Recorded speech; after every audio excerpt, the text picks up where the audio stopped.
Welcome to A Happy Life, a podcast dedicated to providing science-based education and tools for adding more happiness to your life. Hi, everyone.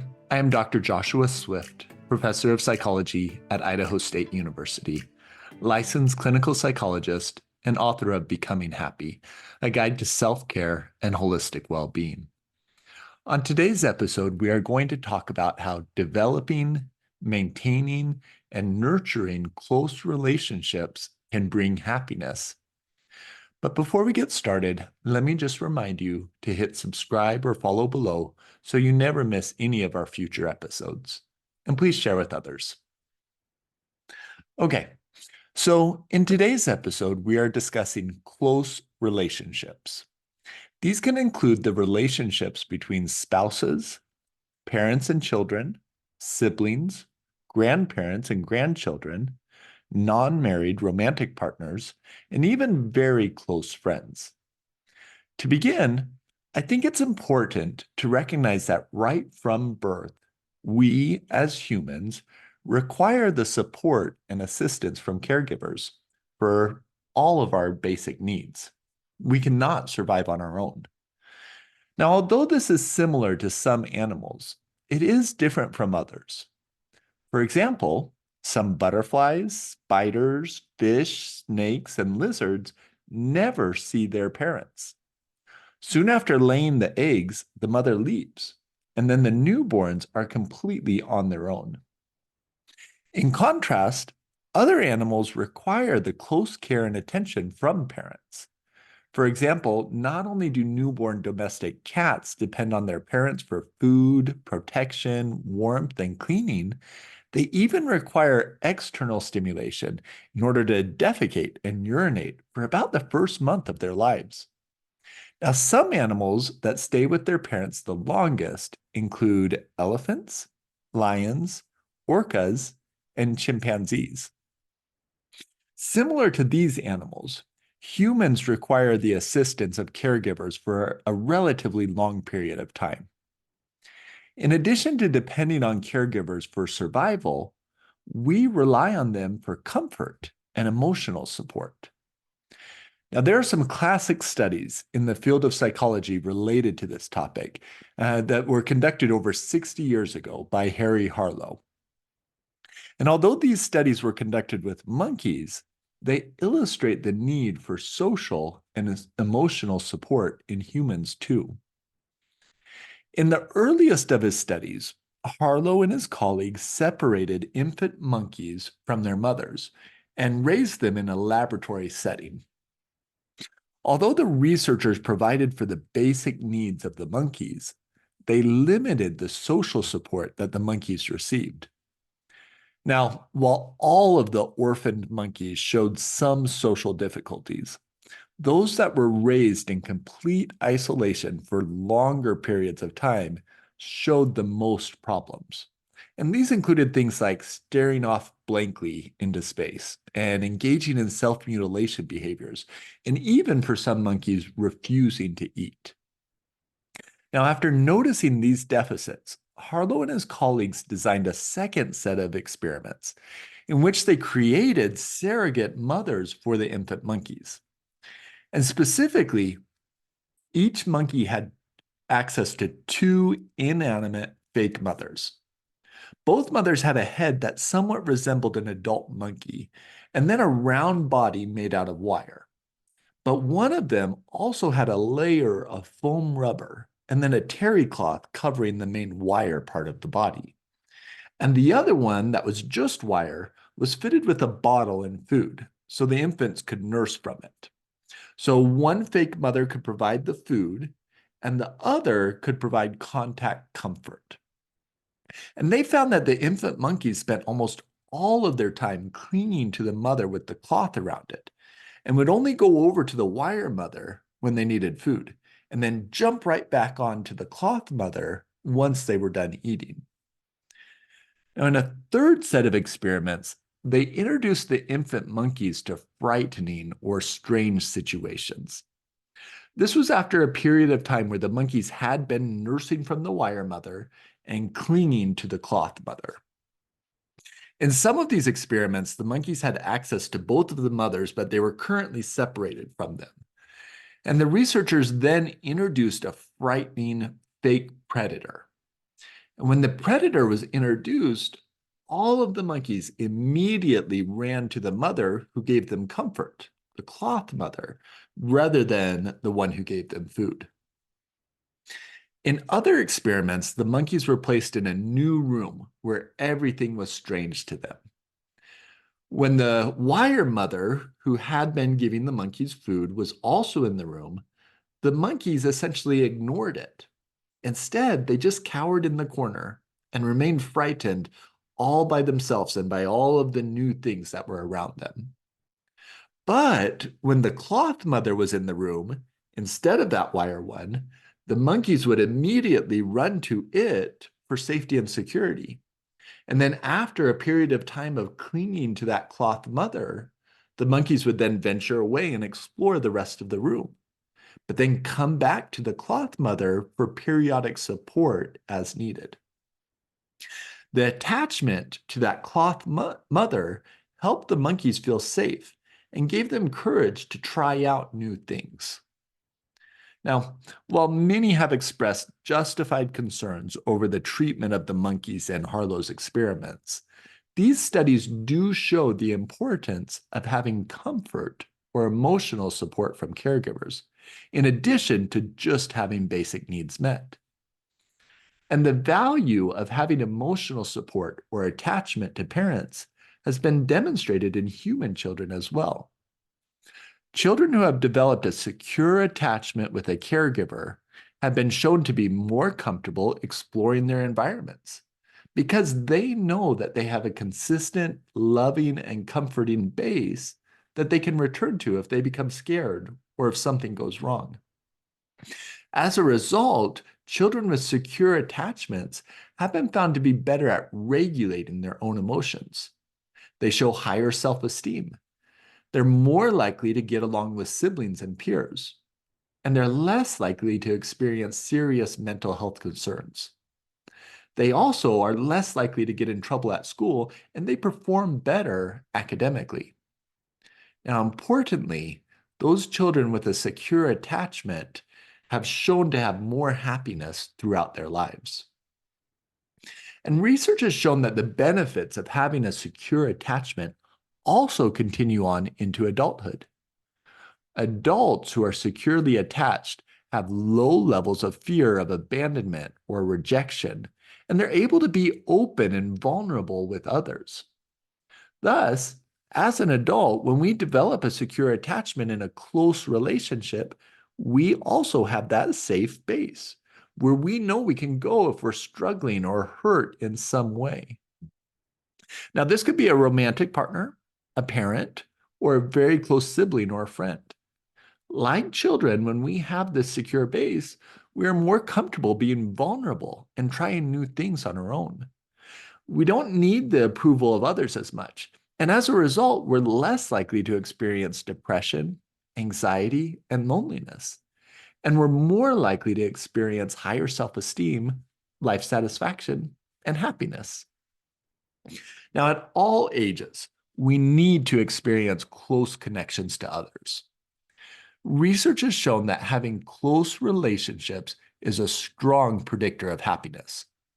For example, in the longest running study on happiness, researchers out of Harvard began tracking a cohort of over 700 male teenagers in 1938. Then, every 2 years, they would check in on them. They'd gather health and employment information. They'd have them complete surveys on emotional well-being. And then they'd conduct interviews, asking them questions about their life circumstances and experiences. In summarizing the results from this nearly century-long study, the researchers concluded that the best predictor of happiness across the lifespan was whether the participants had strong supportive relationships, particularly with family members. And others have found similar results. For example, in Gallup polls from 2008 to 2023, Over 2.5 million people have been asked to rate their well-being on a scale from 0 at the bottom to 10 at the top. Now, 0 represents the worst possible life one could imagine, and 10 represents the best possible life. On this measure, the researchers consider a rating of 7 or above to be a sign that someone is happy and they're thriving in their life. Now, across the years, and regardless of the participants' age, gender, ethnicity, educational status, household income, and all other demographic variables, those who are married report being much happier than all other relationship status groups. In fact, about 20% more married adults are classified as thriving compared to non-married adults. And this sizable difference is even present when comparing married adults to those living in a domestic partnership. And the strong relationship between marital status and happiness has been found at the city and country level too. Based on the data that I just mentioned, cities that had a higher proportion of adults who were married showed higher levels of life satisfaction among all citizens in the population. Now, interestingly, of the cities that were studied, Provo, Utah, which is where I completed my undergraduate education, rated highest in both marriage rates and participant well-being. And in summarizing the data from the Gallup polls starting in 2008, the lead researcher concluded that, in America at least, it looks like well-being ebbs and flows with marriage. But life satisfaction is not just restricted to marital relationships. Research suggests that several other types of close relationships can also bring happiness. Congruent with the attachment theory research that I already discussed in this episode, children are happier when they experience a strong supportive relationship from their parents. And even though they sometimes protest as they get older, research even shows that teenagers become happier and experience a greater amount of life satisfaction as parents get more involved in their lives. And these benefits continue on as children leave the home. For example, one study with college students found that participants were happier when they had frequent contact with their parents and when they perceived the relationship with their parents to be a harmonious one. Now, for parents, though, it's a bit more complex. While several studies have shown that people's happiness actually decreases to some degree when they have children, others have suggested that it could improve. And these conflicting findings maybe make sense to all of the parents out there.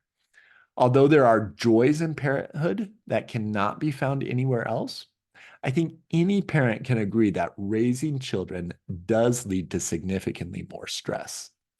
And sometimes that daily stress can cancel out some of the joys of parenting. In addition, when you have children, it can be difficult to engage in other self-care activities that are associated with happiness, such as getting adequate sleep, engaging in recreational activities and hobbies, and spending quality time with your spouse. But, like I said, the relationship between having children and happiness is complex. Some studies have shown that it depends on the financial impact children have on the parent's life. When parents perceive minimal financial stress, happiness tends to improve when having children. Research has also shown that the association between happiness and having children is contingent on the relationship status of the parents, with single parents often showing larger decreases in happiness compared to parents who raise children with a supportive partner. Now, other studies have indicated that it hinges on the gender of the parent, with mothers often taking on more of the stress of parenting, and fathers often experiencing a happiness boost that mothers sometimes do not.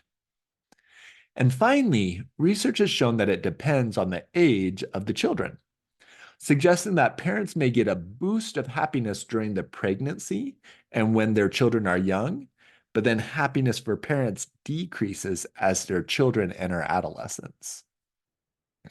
So, children may or may not bring happiness to their parents. Interestingly, though, in surveys, 85% to 95% of parents say they would still choose to have children if they could start all over again. So there must be some level of satisfaction that child rearing brings to a parent's life, even if it is not captured by the quantitative measures of happiness that are typically used by researchers in the field.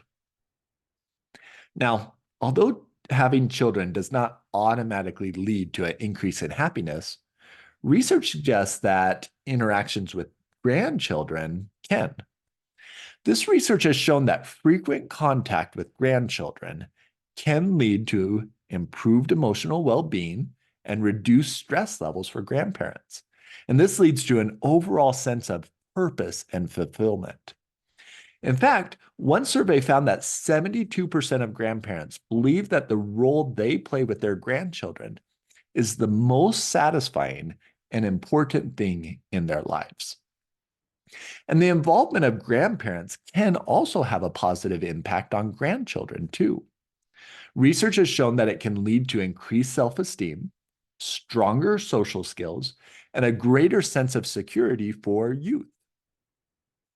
And last, having close relationships with siblings and good friends has also been shown to lead to improved physical and mental health for both children and adults in several different studies. So, whether it is a spouse, parent, child, grandparent, grandchild, sibling, or a very close friend, the research shows that having a close social support system results in improved well-being, satisfaction, and happiness across the lifespan. But why is this? Why do close relationships lead to happiness? Well, there are likely several reasons. First, humans are social beings. We have an innate desire to connect to others. Having a close social support system provides a sense of belonging and prevents feelings of loneliness. Second, having social supports can also provide us with rewarding experiences. When we get praise or admiration from others, especially those we love, we experience a boost in dopamine, one of our main happy hormones. And when we feel love and connection to others, we experience a boost in oxytocin, another hormone that our brains release to tell us that we are happy. Third, having a strong support system also helps us develop resilience when things go wrong. When we are able to share our problems with others, they can provide us with comfort. They can tell us that things will be okay, and they can help us identify new methods for solving the difficulties that we are facing. All of these things can help us work through the problems in a quicker manner and help us experience happiness again. Fourth, having a close social support system helps us be happier because it helps us make healthier choices in our lives. Close others encourage us to pick up healthy habits like exercising and eating properly, and also to avoid or quit unhealthy ones. Now, from all of this, we can see that close relationships can bring happiness. So, what do we do about that? Well, just having a certain relationship doesn't automatically result in greater happiness and life satisfaction. Instead, it often depends on the quality of the relationship and the effort that we put into it. Take, for example, marital relationships. In our society, we often buy into the belief of soulmates. Now, fairy tales are often filled with stories about finding the right one. And once that perfect partner is found, the couple rides off into the sunset and lives happily ever after. And research has shown that 60% of the US population believes that there is a one and only soulmate that they are destined to be with. But this type of thinking can actually hurt relationships in the long run. It leads to the belief that love and happiness in relationships are enduring things that once present they'll always be there. And if for some reason the love and happiness fade, it was because the other person was not your one and only after all. Now, in contrast to these popular beliefs, research shows that maintaining love and happiness in all marriages takes work and effort. In fact, in a study with 615 couples from the US and Canada, those with the highest level of connection in their marriage engaged in 3 times the amount of intentional behaviors to preserve the relationship in comparison to low connection couples. Now, some of these proactive behaviors, including showing compassion toward each other, spending meaningful time together, regularly engaging in acts of kindness for each other, and participating in regular relationship maintenance. And this is true of other close relationships as well. For example, studies have found that parents and grandparents' levels of happiness and satisfaction are directly tied to their levels of investment in their children's or grandchildren's lives. Now, I'm reminded of a case example that I read in graduate school about a couple who sought help from a solution-focused therapist because they were no longer happy in their marriage. The husband and wife in this couple were both medical students, and they were very successful in their academic pursuits. Now, after listening to their concerns about their marriage, the therapist asked them if they could describe the behaviors that they both engaged in order to be so successful in medical school. Both described an extensive protocol for attending classes, reading textbooks and articles, and studying with others as well as on their own. They were then asked to think about the grades that they would likely receive if they didn't engage in any of those academic behaviors. Now, both recognized that the grades would likely be very low. Then, the therapist asked them to grade their marriage, and both also gave it a fairly low grade.